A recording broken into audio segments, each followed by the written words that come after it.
कल रात मेरा एक्सीडेंट हो गया था। कब? तुम्हारे जाने के बाद मैं अबू के घर जा रही थी, रास्ते में एक्सीडेंट हो गया। तुम्हें कुछ हुआ तो नहीं? नहीं, बस मेरी कार खराब हो गई।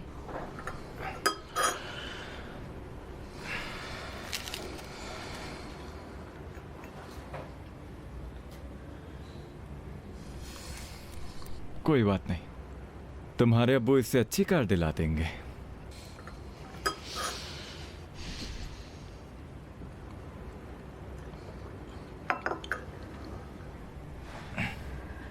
कल रात मैंने इतने फोन किए, तुमने जवाब क्यों नहीं दिया?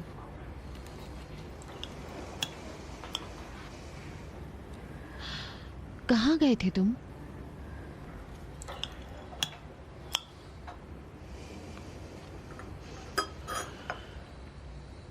क्या हमने तय नहीं किया था कि तुम बहमन के साथ आना जाना नहीं करोगे?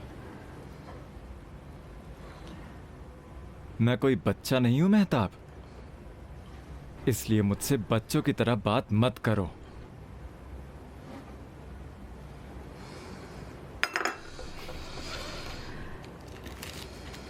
क्या तुम आज जाकर वर्कशॉप से मेरी कार ला दोगे?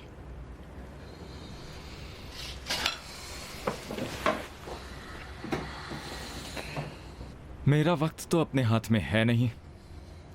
तुम्हारे डैड का मुलाजी हूं मैं। अगर मैं छुट्टी लेने के लिए जाऊं तो डर है कि वो मुझे अंदर घुसने ही ना दे।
सलाम जनाब। सलाम भाई मसूद, सुबह खैर। सुबह खैर हो। भाई मसूद ये बताओ, तुम अपने बेटे को यहाँ काम पर लगाने वाले थे ना? इरादा बदल गया इंजीनियर। क्यों? अभी वो इस काम के लायक नहीं हुआ है। मेरी ज़बरदस्ती और धमकी की वजह से वो तैयार हुआ, वरना उसे काम की चाहत ही नहीं है। अगर लोगों को छोड़ दोगे तो किसी का भी काम करने का दिल नहीं करेगा। सभी को खाना और सोना पसंद है। नहीं हुसैन भाई, क्या आप ऐसे ही हैं? नहीं, आप ऐसे नहीं हैं। जैसा कि आप कह रहे हैं, मैं भी वैसा नहीं हूँ। शायद किसी को यकीन नहीं आए, मैं बड़ी चाहत से सुबह यहाँ आता हूँ कि अपना किचन स्टार्ट कर सकूँ। हमारी और तुम्हारी बात और है, हमें काम की आदत पड़ गई है। लेकिन कुछ जवानों को घर वाले या हालात मजबूर कर देते हैं काम करने के लिए। फिर कुछ सालों के बाद हमारी तुम्हारी तरह उन्हें आदत पड़ जाती है काम करने की, फिर उन्हें मजा आने लगता है। हाँ, आप सही कह रहे हैं, लेकिन मुझे नहीं लगता कि मेरे बेटे को ये काम पसंद आएगा और आदत कर पाएगा। यानी फैक्ट्री के काम में उसका दिल नहीं लगेगा? सिर्फ यहीं का काम नहीं, बल्कि कोई भी काम उसे पसंद नहीं है। क्यों? क्योंकि उसकी चाहतें लंबी हैं, बस बड़े बड़े काम की सोचता है। मैं उससे कहता हूँ कि लड़के, एक ही दिन में इतनी तरक्की नहीं की जा सकती। कहता है लोग तो कर रहे हैं तरक्की। उसके बाद मुझे तरह तरह की बातें सुनाने लगता है। मीम बे, मीम बे, मीम ते। कहता है कि दूसरे लोग तो एक ही दिन में तरक्की कर गए। बस जरिया चाहिए और करने की हिम्मत होनी चाहिए। कहता है हिम्मत तो मुझ में है, बस जरिया नहीं है।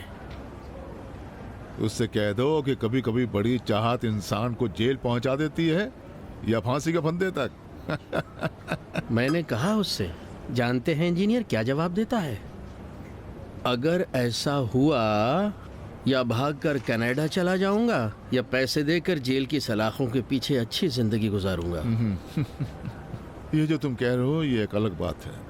ऐसे बहुत से लोग जो तुम्हारे बेटे के लिए रोल मॉडल हो गए हैं, वो बदउनवानी में मुलव्विस हो गए या अपनी जान को हलाक कर बैठे हैं।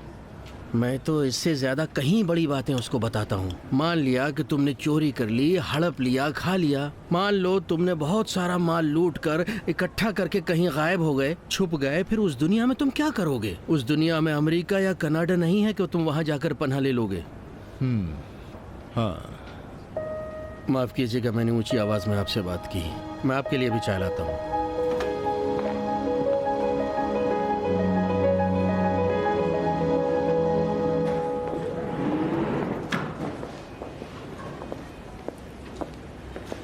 काजिम साहब, जितनी जल्दी हो सके इसे डिस्चार्ज करवा के ले जाना होगा। नहीं हो सकता सईद, तुमने सुना नहीं कि नर्स ने क्या कहा? उसने कहा हो सकता है कि सर पर चोट लगी हो।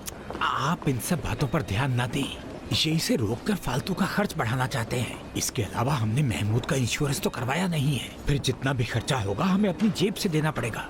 अब कोई रास्ता भी नहीं। मुझे डर है कि अगर उसे यहाँ से ले भी गए, रात में अगर उसकी हालत बिगड़ गई तो मुसीबत आ जाएगी। कैसी मुसीबत की बात कर रहे हैं? महमूद को तो कुछ हुआ ही नहीं है, सिर्फ उसके पैर में फ्रैक्चर हुआ है। 1-2 हफ्ते आराम करेगा, फिर अपने पैरों पर खड़ा हो जाएगा।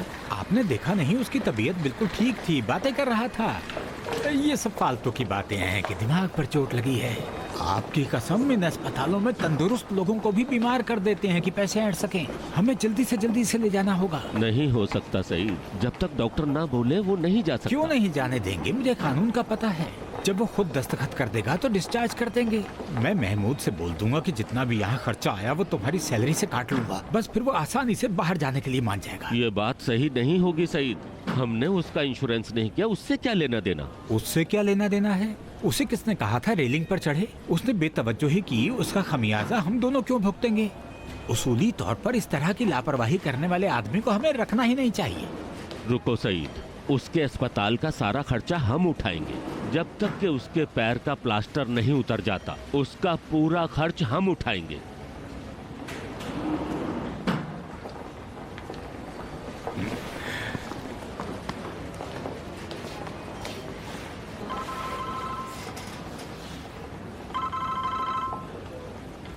हेलो, सलाम इंजीनियर।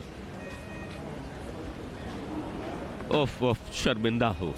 हमारे एक आदमी के लिए परेशानी आ गई है, उसे हम अस्पताल लेकर आए हैं। आप वहीं रुके रहिए, 10 मिनट के अंदर या मैं आऊंगा या मैं किसी को भेजूंगा। एक बार फिर माफी चाहूंगा। खुदा हाफिज। तुम साइट पर चले जाओ, म्यूनिसिपैलिटी का एक अफसर आया है मुआयने के लिए, वो बाहर ही खड़ा हुआ है। अगर वो कुछ पूछेंगे, मुझे पता नहीं होगा तो क्या जवाब दूंगा? आप खुद ही चले जाइए काजिम साहब, आप जाइए। अगर इसको डिस्चार्ज कर दिया तो मैं खुद ही लेकर आ जाऊंगा। अगर उन्होंने कहा कि रुकना होगा तो उसे एडमिट करके आ जाऊंगा।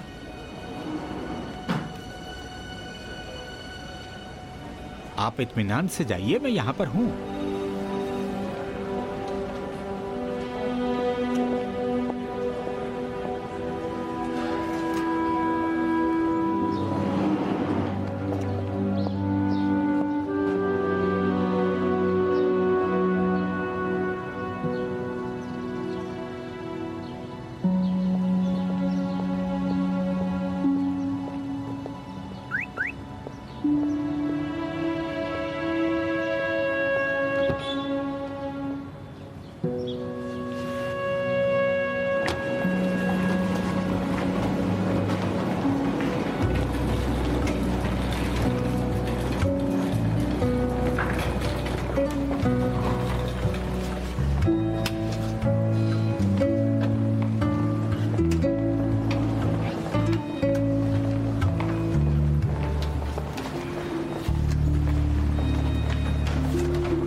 सईद साहब,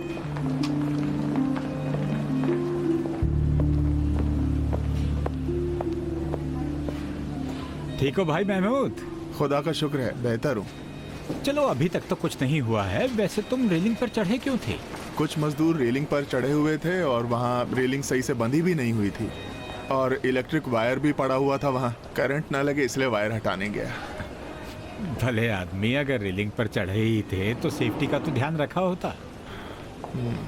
मेरे जूते का फीता उलझ गया था। मेरी तो छोड़ो, लेकिन जानते हो तुमने काजिम साहब को कितने खर्चे में डाल दिया है? मैं बहुत शर्मिंदा हूँ। काजिम साहब कहाँ हैं? म्यूनिसिपल कॉरपोरेशन से आए थे, उन्हीं से मिलने गए हैं।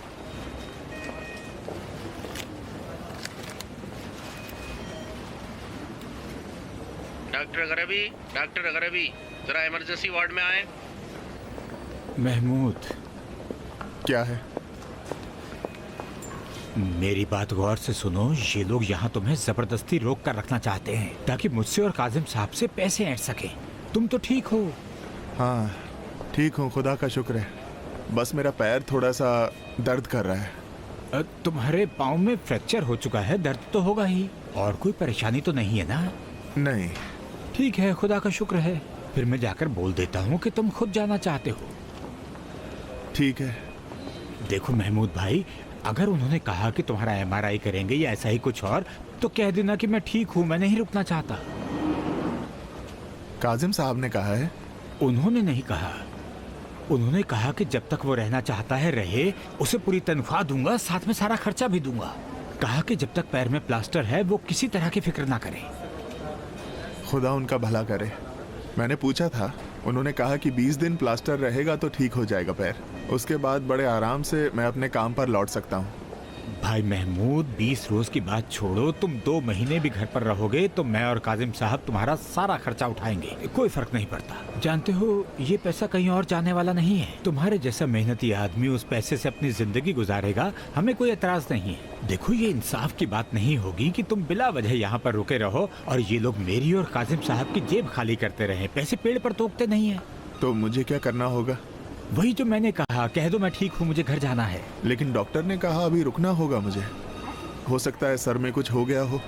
भाई महमूद, क्या एक बार तुम्हारे सर का एमआरआई नहीं किया? मैंने खुद अपने कानों से सुना था। डॉक्टर एमआरआई देखते हुए नर्स से कह रहा था इसमें तो कुछ दिखाई नहीं दे रहा, कुछ भी नहीं हुआ है। पता है तुम्हारा दूसरा एमआरआई करने के लिए ये कब तक रोकेंगे?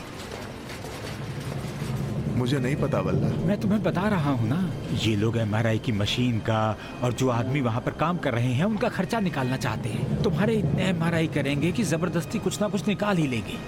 भाई महमूद, तुम्हारे पैर में तकलीफ के अलावा तुम्हें कोई परेशानी नहीं है, लेकिन यहाँ रुके रहोगे तो धीरे धीरे करके और परेशानियाँ बताते जाएंगे।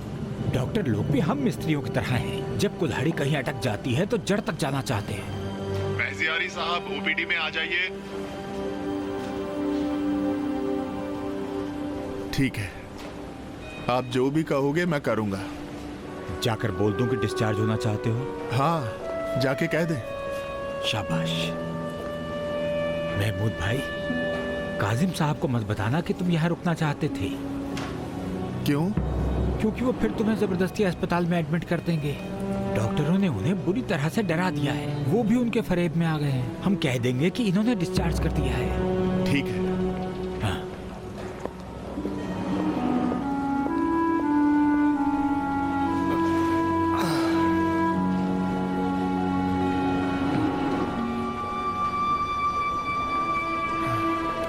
सलाम। सलाम। बेड नंबर 8 की फाइल दे दीजिए, पेमेंट करनी है। किस लिए? वो डिस्चार्ज होना चाहते हैं। सुना नहीं कि डॉक्टर ने क्या कहा? इन पर अभी ध्यान देने की जरूरत है। डॉक्टर की बात छोड़िए, उन्होंने खुद कहा है कि डिस्चार्ज होना चाहता हूँ।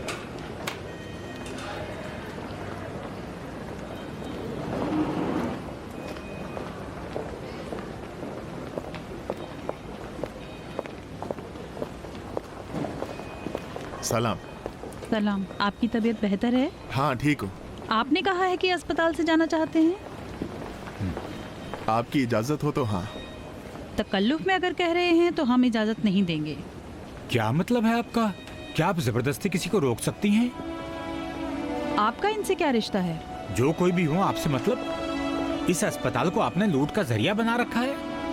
आप बाहर निकलिए। क्यों जाऊं? सच बोल रहा हूँ इसलिए। आप बाहर जाते हैं या मैं गार्ड को बुलाकर बाहर करूं? आप फाइल दीजिए, मैं पेमेंट करता हूँ। ये बातें छोड़िए।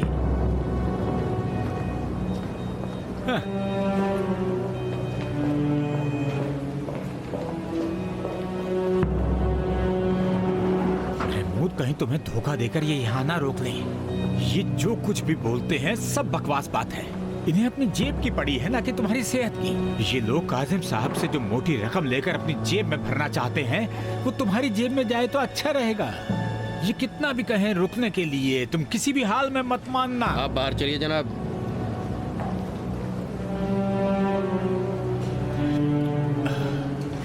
महमूद, मैं बाहर इंतजार कर रहा हूँ। अगर तुम अपने घर जाना चाहते हो तो बता देना, मैं बिल भर दूंगा। और अगर नहीं जाना चाहते तो मुझे बता देना, मैं यहाँ खड़ा ना रहूँ।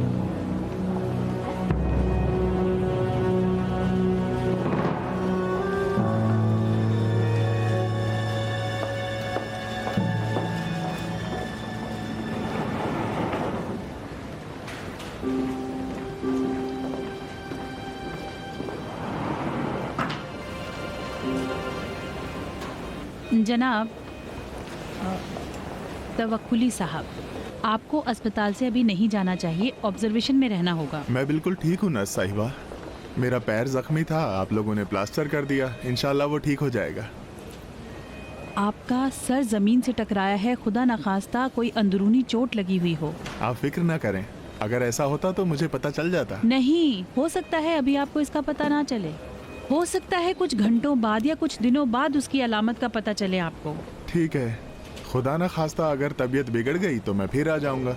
हो सकता है तब तक देर हो चुकी हो, हम भी आपकी कोई मदद ना कर सकें।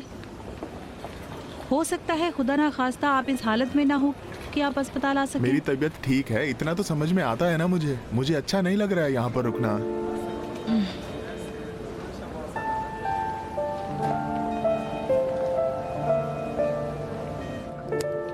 इसी बात को लेकर बहस है बेटे। तुम स्कूल में पढ़ने जाते हो, नहीं कि लड़ने के लिए।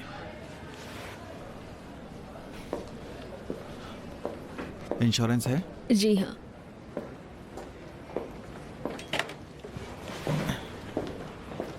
डॉक्टर साहब, आँख तो ठीक है ना इसकी? हाँ, खुदा का शुक्र है, सब ठीक है। देखिए, आप इसकी सिकाई पहले 24 घंटे बर्फ से करें, उसके बाद गर्म पानी की थैली से, ठीक है? जी जी ठीक है। सोते वक्त इसके तकिए को ऊंचा रखें ताकि सूजन बढ़े नहीं।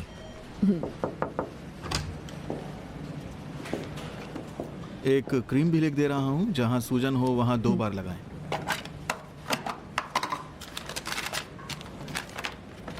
ये लीजिए। बहुत शुक्रिया, खुदा हाफिज। आपकी खिदमत में हूँ सिस्टर। वही तवक्कुली साहब जो कि रेलिंग से गिर पड़े थे, वो अपनी मर्जी से अस्पताल से जाना चाहते हैं। उन्हें कहें थोड़ा रुक जाएं, दूसरा सीटी स्कैन होने पर हमें इत्मीनान हो जाएगा तो जाने देंगे उन्हें। मैंने बहुत जिद की, वो नहीं माने, बोले मैं ठीक हूँ, मुझे जाना है।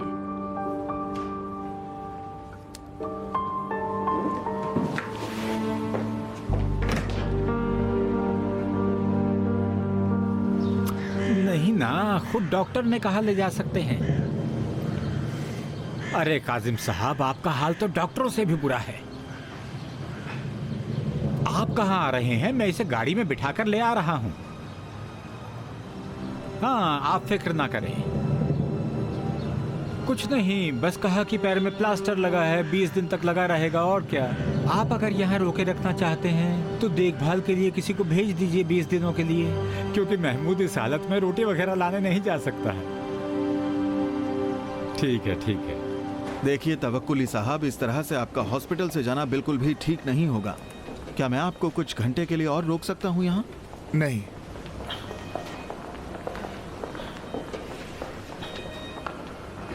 इनके साथ कोई है क्या? हाँ, वही जो इनके साथ हैं, उन्होंने ही मजबूर किया है कि यहाँ से चले जाएं। मजबूर किया? हाँ, उन्होंने ये कहा है कि हम इन्हें यूं ही यहाँ रखकर पैसे बनाना चाहते हैं। इंश्योरेंस नहीं? नहीं। जरूर कॉन्ट्रैक्टर ने पैसा बचाना चाहा होगा। मुझे भी लगता है। सीटी स्कैन में कुछ नहीं दिखाई दिया। नहीं, सीटी स्कैन पर भरोसा नहीं किया जा सकता है। ये ट्रॉमा का केस है तो हो सकता है कि कुछ घंटे बाद असर दिखाई दे। हाँ, क्योंकि वो ज़्यादा बुलंदी से गिरे हैं, इसीलिए इसका इम्कान पाया जाता है। डॉक्टर साहब, जाने से रोक ले। आपने देखा ना, वो रहने के लिए तैयार नहीं है, जबरदस्ती कैसे रोक ले उन्हें? काश ऐसा होता। इस बारे में कोई कानून लाना चाहिए कि जब हम ये देखें कि किसी की जान को खतरा है तो हम उसे जबरदस्ती रोक सकें, उसे अपनी मनमानी ना करने दें। फिलहाल तो ऐसा कोई कानून नहीं है। मुझे उनकी बहुत फिक्र हो रही है। खुदा रहम करे उन पर। इंशाल्लाह कुछ भी नहीं होगा। उनकी फाइल में लिख दें कि उन्होंने दूसरे सीटी स्कैन की इजाज़त नहीं दी है और वो अपनी मर्जी और खुशी से डिस्चार्ज होना चाहते हैं। और जो उनके साथ हैं उनके दस्तखत भी ले लें और उनके अंगूठे का निशान भी ले लें।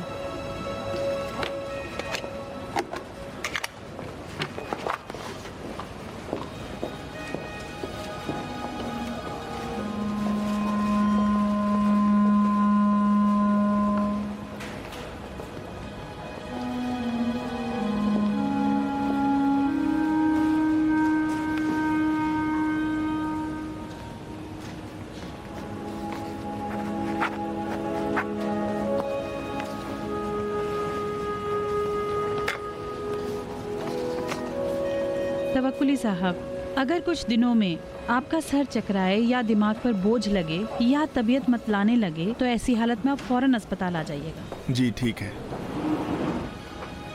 आप मेरे साथ आइए। कहाँ?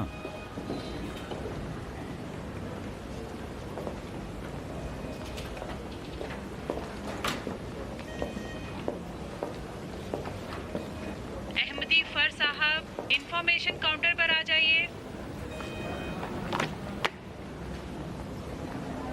अहमदी फर साहब, इंफॉर्मेशन काउंटर पर आ जाइए। आप लोग इस तरह के बेकार के काम करके वक्त बर्बाद करते हैं।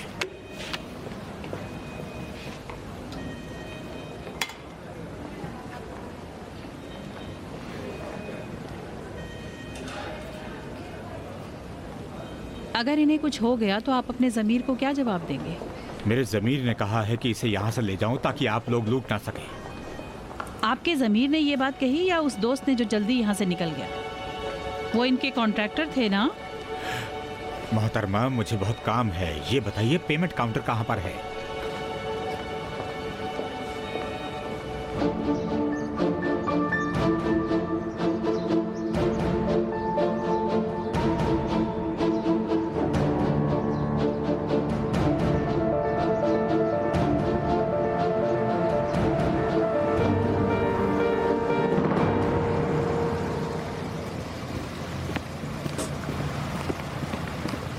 सलाम उस्ताद। सलाम। ठीक हो महमूद? हाँ उस्ताद, मैं ठीक हूँ। आप बिल्कुल फिक्र ना करें। ये तुम अपने लिए क्या कर बैठे मेरे भाई? बस इसका पैर मैं पकड़ो। खोलता हूँ, मैं खोलता हूँ। पैर आप पकड़ो। तकलीफ ना करें। हाँ, मैं हम खोलता ले हूँ। जाएंगे, आप रहने दीजिए। रुक जाओ, रुक ध्यान जाओ। से, ध्यान से। रखो, ध्यान रखो। आ जाओ, इसका सर का ध्यान रखना। आराम से, आराम से। संभाल देखो। के। ध्यान से, ध्यान से। महमूद भाई, क्या मैं तुम्हारे लिए हाथ गाड़ी लाऊं? उस पर बैठ कर कैसी बात चलोगे? करते हो? ध्यान से, ध्यान से ध्यान चलो। रखो, ये पैर तुम्हारे लिए बहुत ध्यान जरूरी देना, है। ध्यान देना, संभाल ध्यान के। तुम्हारा पैर देखो, बहुत जरूरी चोट है। लग जाए। धीरे धीरे। चलो चलो, आ जाओ, चलो चलो चलो, संभाल के चलो। ठीक है। हाँ, यहाँ आराम ठीक है, से। ठीक है, ठीक है। ये जगह तुम्हारे लिए ठीक रहेगी। हाँ, यहाँ आराम से रहोगे। आराम बस से। बस हो गया। अब तुम यहाँ आराम कर सकते हो। ध्यान रखना, चलो। ध्यान रखना। चलो, तुम्हारे लिए अच्छी जगह है। ले जाओ, ले जाओ। पैर का यहाँ तुम ध्यान आराम रखना। कर सकते हो। चलो अंदर आराम से, आराम से। पैर बचा के शाबाश। ध्यान से, ध्यान से। हाँ। लेट जाओ, लेट जाओ। अपना सर इधर सही, करो। हाँ, आराम से। अब ठीक हो गया। अली मुराद, पैर के नीचे एक तकिया लगा दो। डॉक्टर ने बोला है पैर ऊपर रहे। ये ठीक रहेगा? हाँ हाँ ठीक है। रुको, मैं तुम्हारा पैर उठा के रखता हूँ। ठीक है, ठीक है। दर्द तो नहीं हो रहा है ना महमूद? नहीं, अल्हम्दुलिल्लाह काजिम साहब, ठीक हूँ मैं। बस आप लोगों से शर्मिंदा हूँ। देखिए मेरे जूते के फीते ने क्या कर दिया मेरे साथ। आप सब परेशान हो गए। डॉक्टर ने मुझे क्यों बोला कि इन्हें रुकना होगा? नहीं पता, आपके जाने के बाद उन्होंने फिर से एक्सरे देखा, आपस में बातचीत की, मशवरा किया, फिर बोले कि आप इन्हें यहाँ से ले जा सकते हैं। ऐसा कुछ भी नहीं है। सर में दर्द तो नहीं हो रहा है ना महमूद? नहीं उस्ताद काजिम। कुछ दवाएं दी कि नहीं इन्हें? क्यों नहीं, ये रही दवा। ये तो एंटीबायोटिक है, बस यही दिया है। हाँ ना, वो भी उन्होंने कहा कि जब दर्द हो तभी लेनी है। पैर में दर्द तो नहीं है तुम्हारे? नहीं, खुदा का शुक्र है। खुदा का शुक्र है। अली मुराद, इसे यहाँ पर रख दो, अगर दर्द हुआ तो देना। अली मुराद यहाँ पर रुकेगा ना? हाँ, इसीलिए बोला है इसे रुकने को। बहुत अच्छी बात है। अभी जो महमूद की हालत है, मुझे नहीं लगता कि वो बिना सहारे के बाथरूम भी जा पाएगा। अगर बैसाखी रहेगी तो चल सकता हूँ। तुमने बैसाखी क्यों नहीं ली? मैं भूल गया। अली मुराद, एक मजबूत सी लकड़ी ढूंढ कर ले आओ जिससे आज का काम चल जाए, और कल मैं बैसाखी जरूर ले आऊंगा। जरूरत नहीं है, मैं खुद ही ले आऊंगा। काजिम साहब, आप जल्दी क्यों कर रहे हैं? अभी ये सो रहा है, कल मैं ले आऊंगा ना। इधर आओ तुम।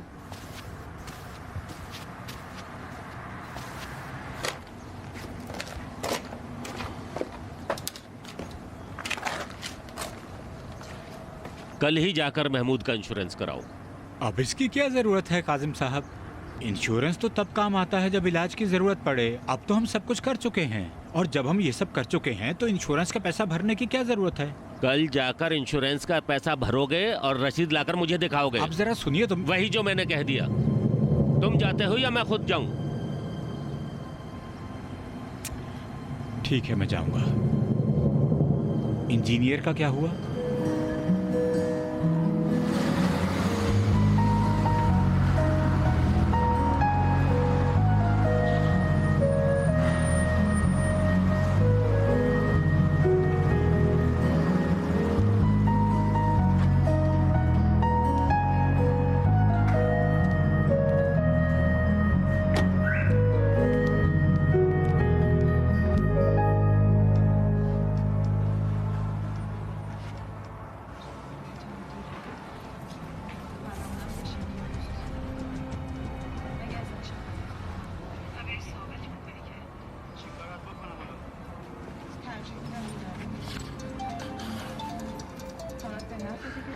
सलाम रोया जान, कैसी हो? अजीब बात है, आज हमारी याद कैसे आ गई? कब? सच कह रही हो? तो फिर मुझे इस बारे में क्यों नहीं पता चला? वो है कौन? देखो, वो मर्जिया याद है तुम्हें? वो हमेशा ये कहा करती थी कि मैं कभी भी शादी नहीं करूंगी।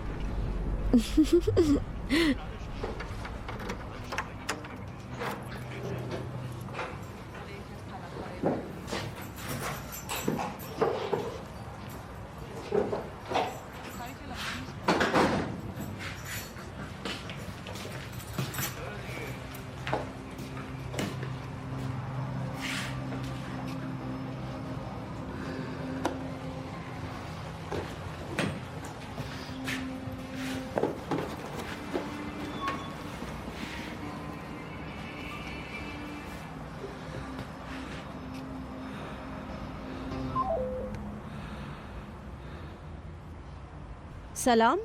सलाम। इसकी जगह अपने लिए कोई म्यूजिक लगा लेती। लादेन देख रही थी। मैं तो ये आर्टिकल पढ़ने में बिजी थी, पता नहीं कब चली गई वो यहाँ से। क्या है, कल एग्जाम है क्या? मेडिसिन की कॉन्फ्रेंस है स्टूडेंट्स के साथ। देखो सुनाती हूँ यहाँ क्या लिखा है। रिवारोक्सन FDA की अप्रूवल के बाद DBT के अप्रूवल के लिए पास की गई है। तुम ये बात जानते थे? कब से? 2016 से। इसे पैनक्रियाज के इलाज के लिए भी अप्रूव किया गया है, क्योंकि यह ज्यादा ब्लीडिंग को रोकता है। दिलचस्प है, नहीं जानता था। मिठाई किस लिए लाए हो? रामीन बेटे की तरफ से लाया हूँ। वो कहाँ है? अपने कमरे में। आ जाइए। सलाम। सलाम। क्या कर रहे हो तुम? ये बल्ब बदल रहा हूँ। बदलने के बाद आ जाना, काम है। जी ठीक है।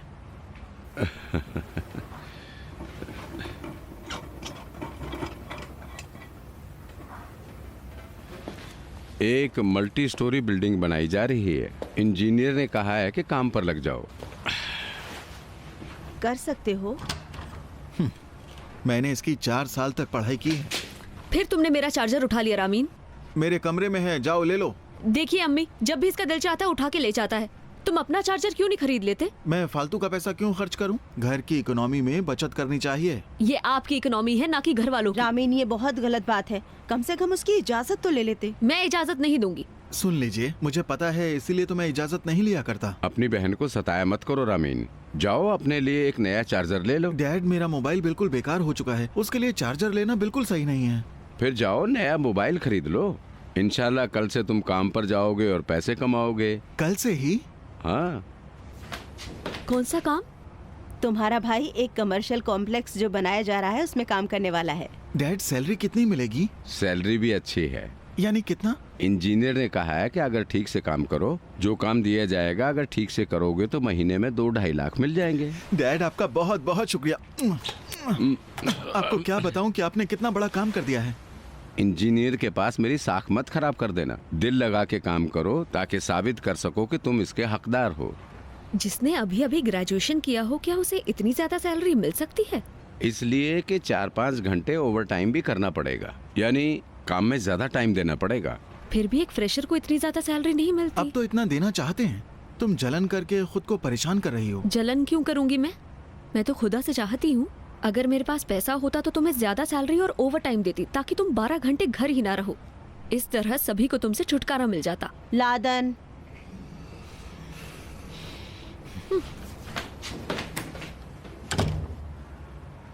अम्मी, क्या मैं आपकी कार लेकर ऑफिस जा सकता हूँ? मेरी कार से? तो फिर मैं क्या करूँगी? सिर्फ शुरू के कुछ दिन जाऊंगा।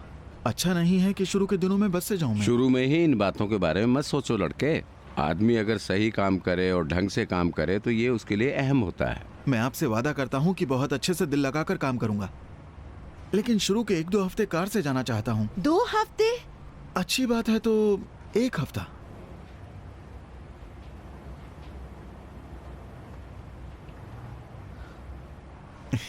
शुक्रिया, आप दोनों का शुक्रिया। आप दोनों दुनिया के बेहतरीन माँ बाप हैं।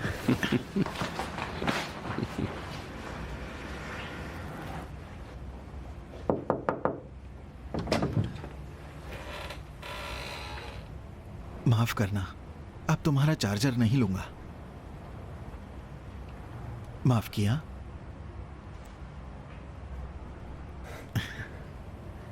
बस अगर हो सके तो बस एक बार और, आखिरी मर्तबा चार्जर दे दो प्लीज। ये खराब हो गया है, चार्जिंग पकड़ता ही नहीं है। देखो, मुझे एक बहुत जरूरी कॉल करनी है। इस 4.5 लाख में 3.5 लाख तुम खुद दोगे?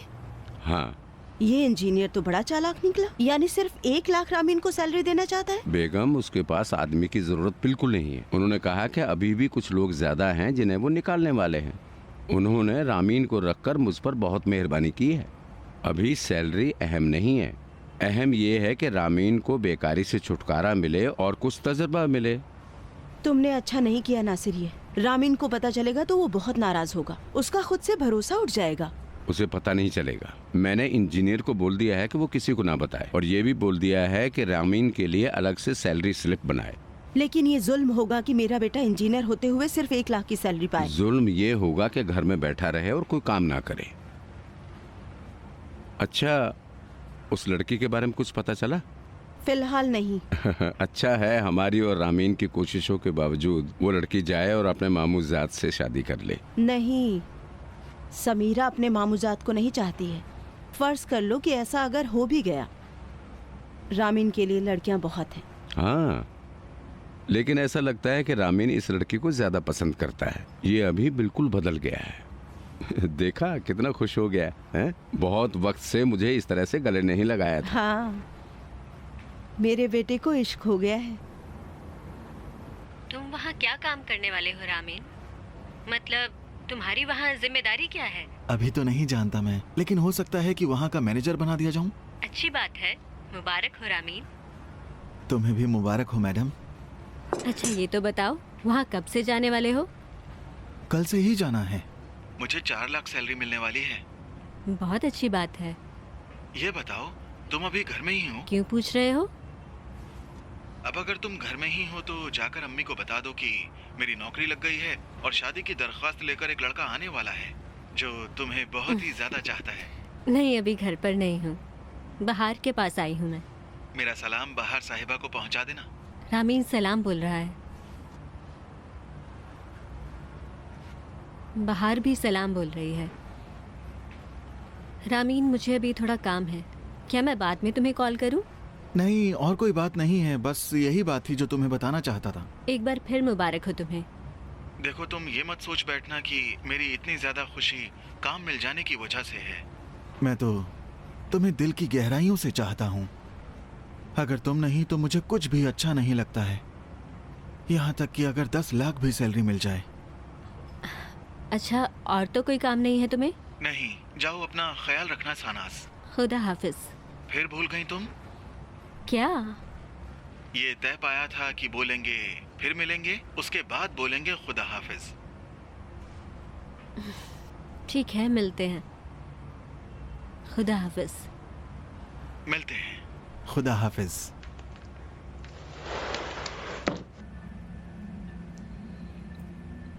मुबारकबाद किस लिए था? उसे काम मिल गया है। कौन सा काम?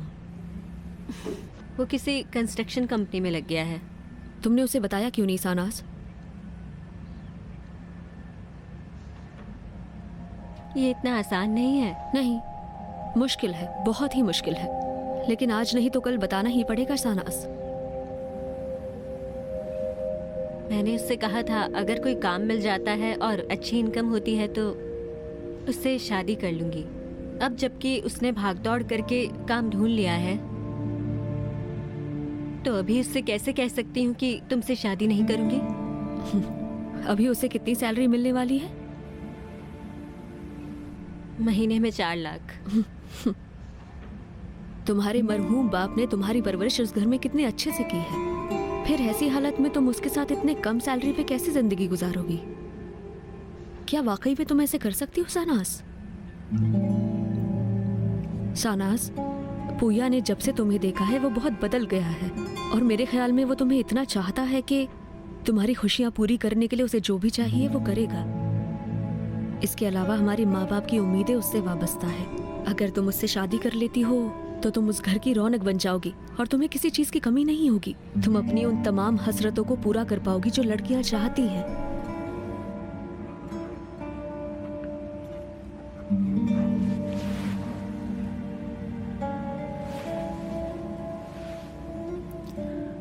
रामीन से शादी करने का मतलब होगा अपनी हसरतों को मार देना, यानी तुम उन तमाम चीजों को खो दोगी जो तुम इस दुनिया में पाना चाहती हो, यानी सारी हसरतों से खुदा हाफिजी कर बैठोगी। रामीन से शादी करने का मतलब होगा उन तमाम चीजों से महरूम हो जाओगी जिसको पाने की तुम में सलाहियत है सानास।